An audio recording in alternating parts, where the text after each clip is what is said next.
You're sitting in a doctor's office. The doctor asks, "What brings you in today?"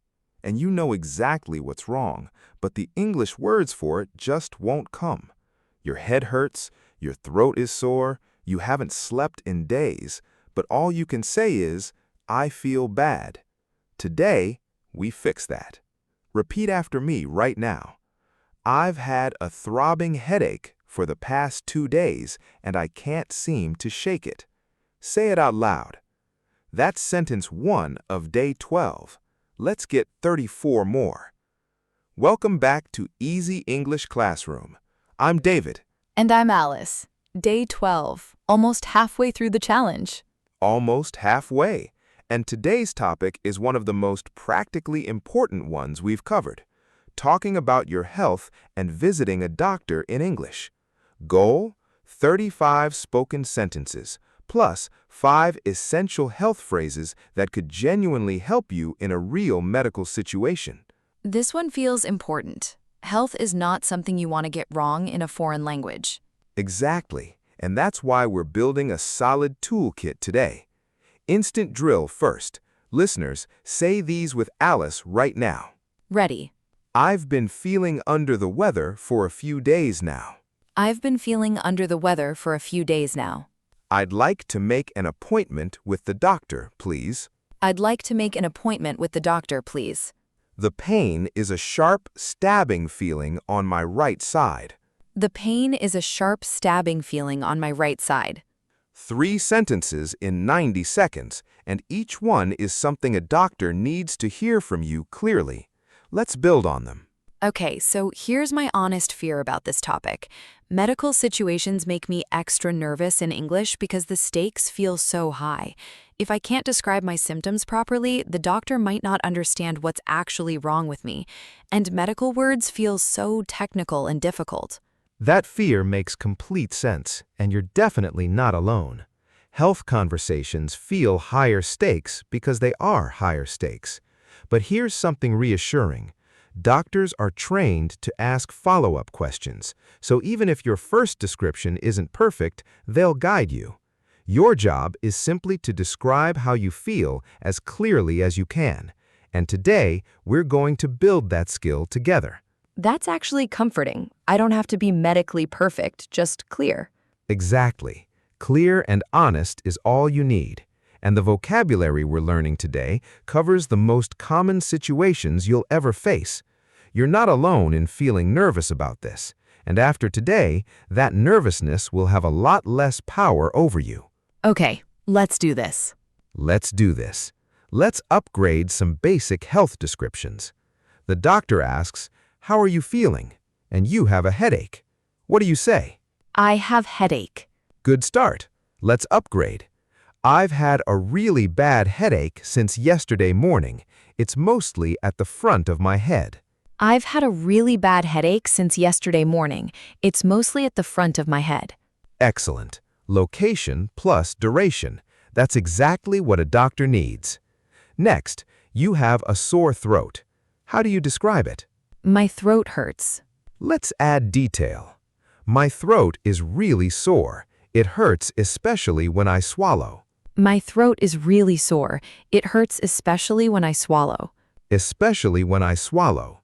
That kind of specific detail helps doctors understand the severity. Next, you haven't been sleeping well. How do you say that? I can't sleep well. Let's expand. I've been having trouble sleeping for about a week. I keep waking up in the middle of the night.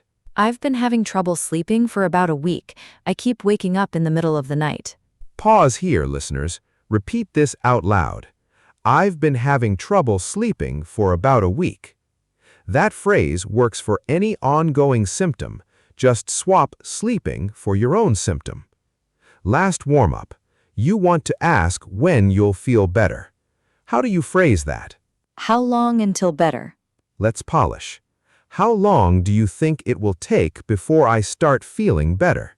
How long do you think it will take before I start feeling better? That's a complete, natural question that any doctor will understand immediately. Let's go deeper. Alice, when you describe pain or discomfort in English, what words do you usually use? Honestly, just hurt and pain. I don't know many other words for it. That's very common, but doctors need to know the type of pain, not just that something hurts. In English, we describe pain in very specific ways. A sharp pain feels like a sudden knife. A dull pain is a constant low-level ache. A throbbing pain pulses, like a heartbeat. A burning pain feels like heat or fire. A stabbing pain comes in quick jabs. Knowing these words can change how quickly a doctor understands your problem. Oh, wow. I had no idea there were that many types of pain in English. Each one paints a completely different picture. Try describing a headache using one of these pain words. I have a throbbing headache. It feels like my head is pulsing every few seconds. That is such a vivid, useful description. Any doctor would immediately understand exactly what you mean. Now here's the grammar point. In health conversations, we almost always use the present perfect continuous tense. I've been feeling dizzy since Monday. I've been coughing for 3 days. It shows the symptom started in the past and is still happening now, which is exactly the information a doctor needs.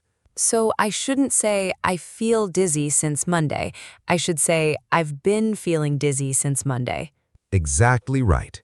The continuous tense shows it's ongoing. Now here's today's idiom. Under the weather. It means feeling slightly ill or unwell. I've been feeling a bit under the weather this week. Oh, I used that in the opening drill. I've been feeling under the weather for a few days. Exactly. And now you know what it means and when to use it. What about when you don't know the English word for a specific body part or symptom? How do you handle that? Maybe point to it or describe where it is on my body? Both are completely acceptable, and you can say, I have a pain here. I'm not sure of the exact word for this area. Doctors deal with this all the time. Pointing plus describing location is perfectly effective. That's reassuring. I don't need to be a medical dictionary to communicate properly. Not at all. Honest and clear always wins over technically perfect but confusing. Last question for this section. What's important to tell a doctor besides your current symptoms? Maybe how long you've had the symptoms and if you're taking any medication? Perfect. Duration, current medications, and allergies are the 3 golden pieces of information every doctor needs. A great opening statement at any doctor's visit. I've been experiencing symptom for duration. I'm currently taking medication, and I'm allergic to allergy if that's relevant. That's like a complete medical introduction in one sentence. Exactly. And doctors appreciate patients who come prepared like that. Role play time.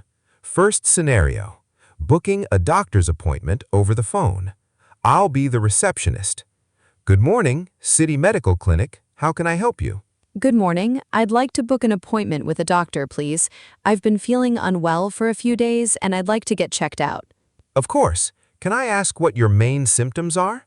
I've had a persistent headache and a sore throat since the weekend, and I've also been feeling quite tired.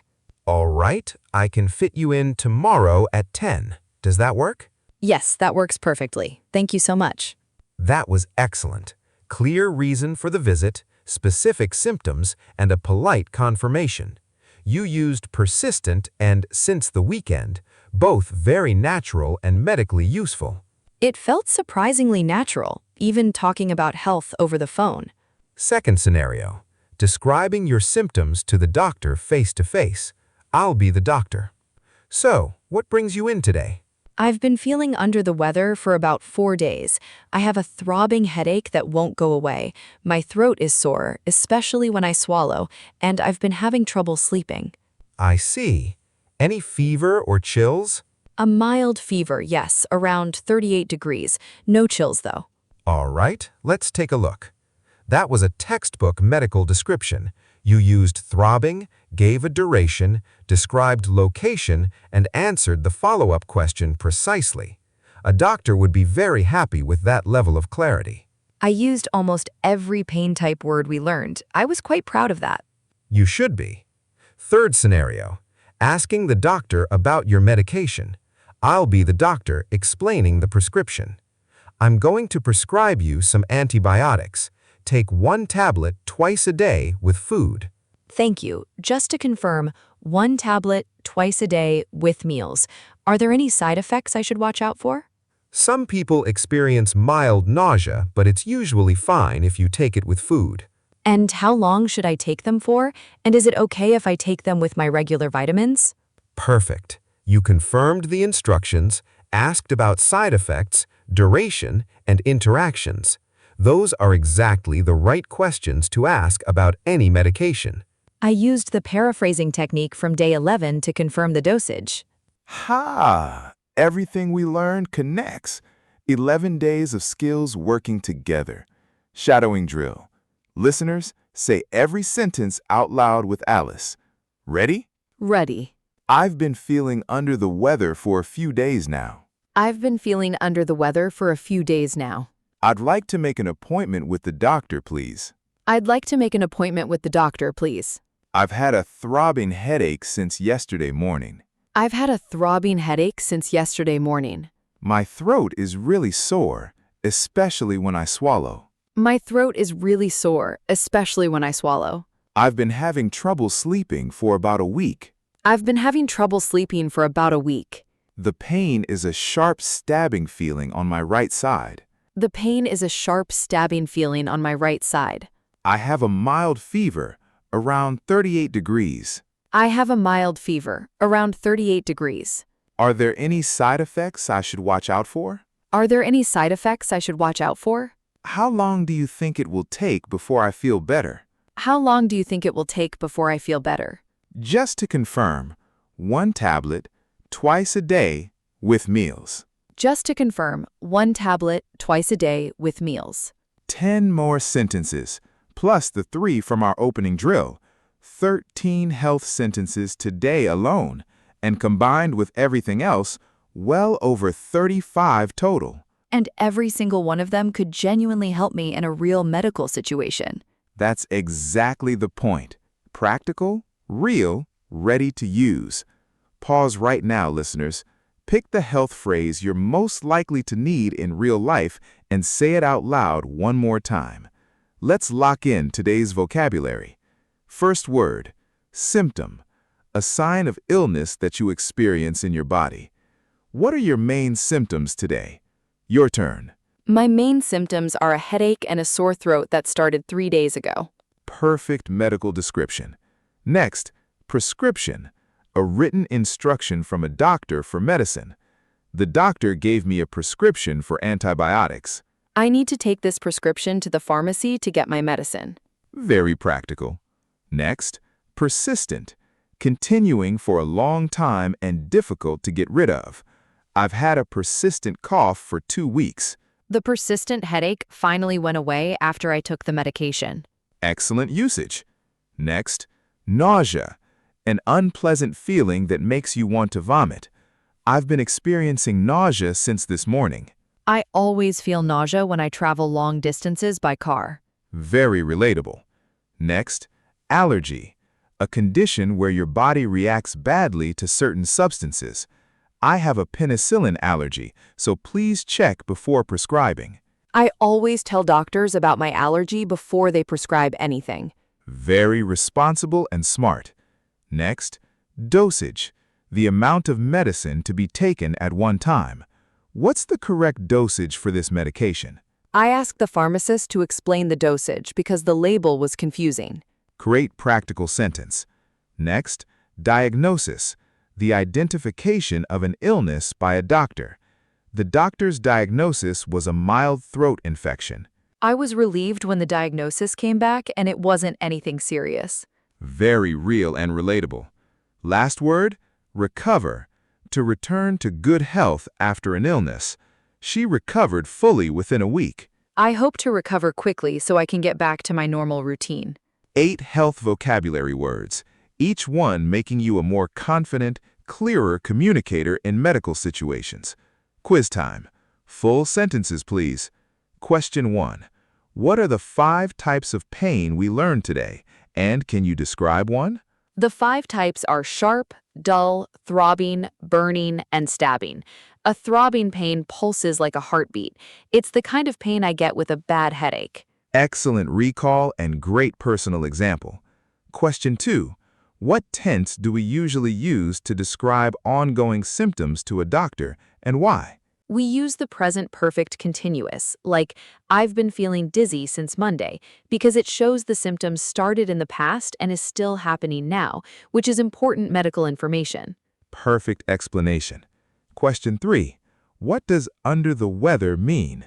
It means feeling slightly ill or unwell. It's a casual, natural way to say you're not feeling well.